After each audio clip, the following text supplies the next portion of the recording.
Yo, yo, yo, yo! What's up, what's up? Good morning! Let's go, let's go! It's your Kuya G. Pupunta tayo ngayon sa Manila dahil tayo ay magkakaroon ng pre-oral defense. Ide-depensa natin ang thesis title ko. Let's go, let's go, let's go! Andito na tayo sa aming barangay. At andito na agad tayo sa Gamay. Paldo. Ito yung tulay namin. Tignan nyo, di ba? May mga mini pool yan kasi kakaulan lang. Let's go! Babay muna bayan ng Gamay at ang aking barangay na Barangay Kagamutan del Norte, Gamay Northern Samar. Shoutout Paldo, si Kuya wala pang damit. Shoutout din sa'yo. Let's go, let's go. Bilisan natin kasi malayo pa to. Hindi ko alam kung ilang oras tatagal tong biyahe namin pero sure ako matagal to. Kaya ang gagawin natin ay hahatiin natin sa tatlo ang vlog na to. Let's go! Kasama nga pala natin sa biyahe natin ang pinakamagandang OBR sa mundo. At siya din ang magsisilbing camera girl sa vlog na to. At ayan na nga siya si Ate Milan. Piniflex niya yung bago niyang helmet kasi yung visor niya clear pa. Yung aking kulay yellow na. Hindi pa ako makabili ng bago kasi wala pa akong budget. Ayan si Ate Milan kasi nagaganda daw siya sa kanyang helmet. Diba? Ngayon, nandito na tayo sa Palapag, Northern Samar. Mag-rides na kayo dito kasi maganda yung mga daan namin. Mula Palapag, Mapanas, hanggang Gamay. Hindi kayo magsisisi dito. Kaya isama mo ng mga tropa mo. Mag-rides na kayo. Marami din kami mga tourist spot na pwede mong puntahan. Let's go na. Tara, halakit. Paggamay, kit. Ngayon, andito na ako sa Pangpang. Pupunta ako sa kabilang isla, sa Kalumutan. Yung isla na yun pala, sa kabila, dyan ay parte na yan ng Lawang, Northern Samar. Yung Pangpang naman ay sa Palapag. At andito na agad tayo sa Lawang, Northern Samar. Tignan nyo, ang ganda ng mga painting sa likod. Mga creative talaga ang mga taga-Lawang. Ganito talaga sa amin. 2 beses kang sasakay ng maliit na bangka na to kapag pupunta ka ng Katarman. Pero pwede namang hindi ka dito sumakay at iba yung daanan mo. Doon ka dumaan sa Simura, pero mas pinipili ko dito kasi bukod sa nakakapagpahinga ako, ay wala nang ibang dahilan kasi magastos dito, 70-70, 140 na yon. Pero sa Simura, wala kang ganong gastos. Kaso lang, wala ka ding pahinga. Yun ang hindi ko kaya. Ngayon, andito na tayo sa Katarman, Northern Samar at andito tayo sa kainan na paborito ko mula pa nung college. Tagagamay din pala yung may-ari ng karinderya na to. At ayan yung tindera, si Ana Rose. Matagal na din yan. Mula nung college ako, siya na yung nakita kong tindera dito. Yung pinakabinabalik-balikan ko talaga dito ay yung adobong manok nila. At syempre, dahil na din sa service nilang maganda. At ngayon, yung in-order namin ngayon ay minudo at saka chicken curry. Dapat kapag bumabiyahe tayo, palagi tayong busog kasi masakit sa ulo kapag gutom ka, lalo na pag may biyahe. At ngayon naman, pupunta tayo dito sa Watson. Bibili tayo ng wipes. Kasi pag ganitong pumupunta kami sa Manila, usually talaga, hindi maiiwasan yung mga alikabok dumidikit sa mukha namin at pati sa aming mga kamay. Kaya palagi kaming bumibili ng wet wipes. Kahit anong brand, okay lang. Pero Watson, baka naman. At ayan na nga, kinuha na ni Kuya Joe yung kulay white. Wala naman talaga siyang basihan sa pagpili ng mga wipes. Gusto lang niya talaga yung kulay.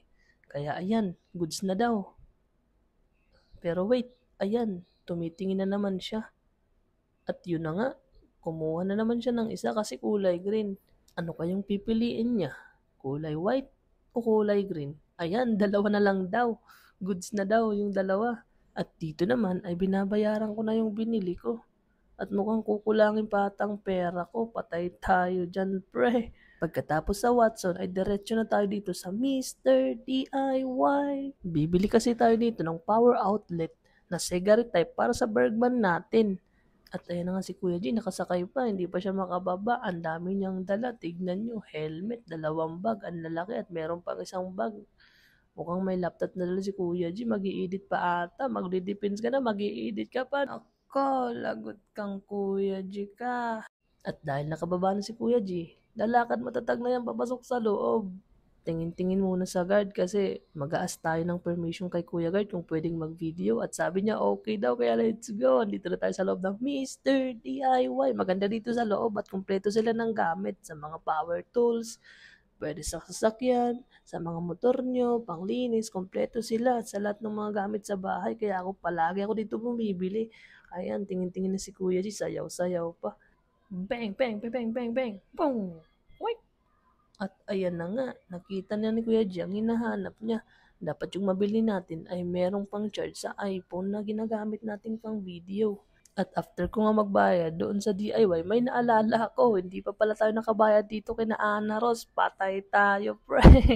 Bumalik ako dito para magbayad. Baka mas mauna pa tayong mag-depend sa presinto kaysa sa PIC. Naku po, aray ko.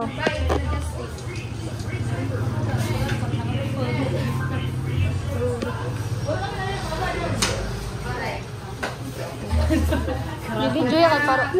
Manda po. Uwan. Uli kang sa gamay. Di pa Manila. Ay, di pa man na. Ata di pa Manila. Pagod. Saya din Lagi. katapos. Pa-picture man. Pwede po pumarok sa baul na. Pwede gad. Tara sila. Pero nili, kay Ikos Lobster. Pwede ka lang. Wah, guna no ni. Ada. Masyado kayong ano, may video, malinaw yung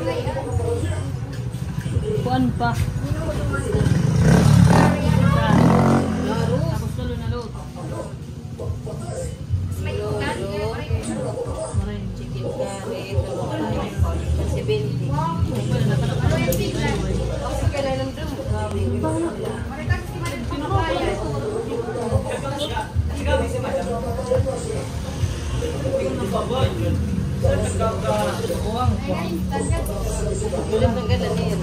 At dyan nga, na-recognize nila na nag-video tayo. Kaya yo, shout out sa mga tatlo. Success! Nakabay na tayo. Paldo.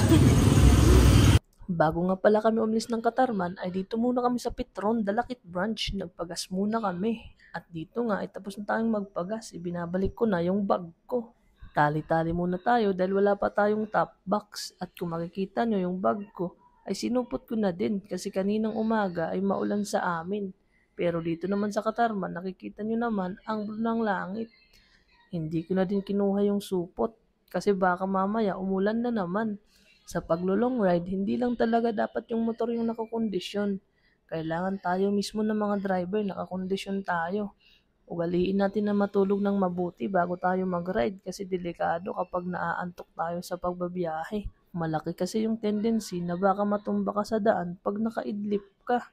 At huwag ka ding magbabiyahe kung nakainom ka. Nako, delikado yan bro. At huwag din natin kakalimutan yung mga OR at CR ng motor natin. I-photocopy mo lang yung original na copy ng OR at CR ng motor mo. At yun yung dalhin mo. Yung original naman, itago mo lang sa bahay ninyo. Para kung ano man nung mangyari, meron kang original copy ng mga papers mo. Importante din yan sa pagbibenta ng motor mo. Kasi hindi ka papayagan kung Xerox copy lang yung dadalhin mo sa LTO. At ayan na nga, naging tutorial pa tayo. Let's go!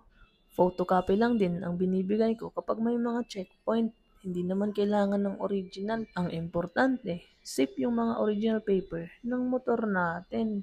At ayan, after 100 years, natapos din si Kuya G sa pagtatali at paalis na siya. Let's go! Okay, back to me. Si Kuya G na naman to. Alis na tayo. Babay muna Katarman, babay muna Gamay, babay muna Barangay Kagamutan del Norte, Gamay Northern Samar. At si Kuya J aalis muna. Ngayon naman ay papunta na tayo sa Alin. Doon kasi tayo sasakay ng Roro.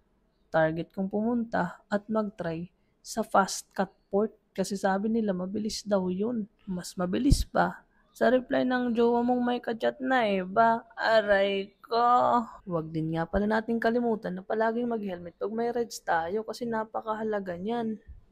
At dito nga, ayan na si Kuya G at nakikipag-usap sa vehicle registration. Ngiti-ngiti lang yan si Kuya G pero kinakabahan yan. Lakad matatag kasi first time niya pa lang dito sa Fast Cut. At yung video nga dito kung paano ka dito sasakay ay sa separate video na.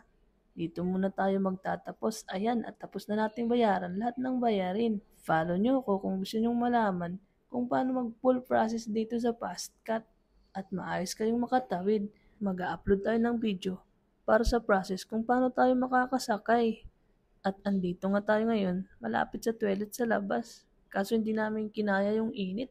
At sayang din naman yung aircon. Kasama din naman yan sa binayaran namin sa terminal fee. Pero believe din naman ako sa lahat ng working personnel dito sa Fast Cut Shipping Corp. Lahat sila approachable at mababait. At dito na nga tayo nagtatapos para sa ating part 1. Follow nyo ko para mapanood natin ang part 2. Let's go, let's go, let's go! Kuya G Diaries.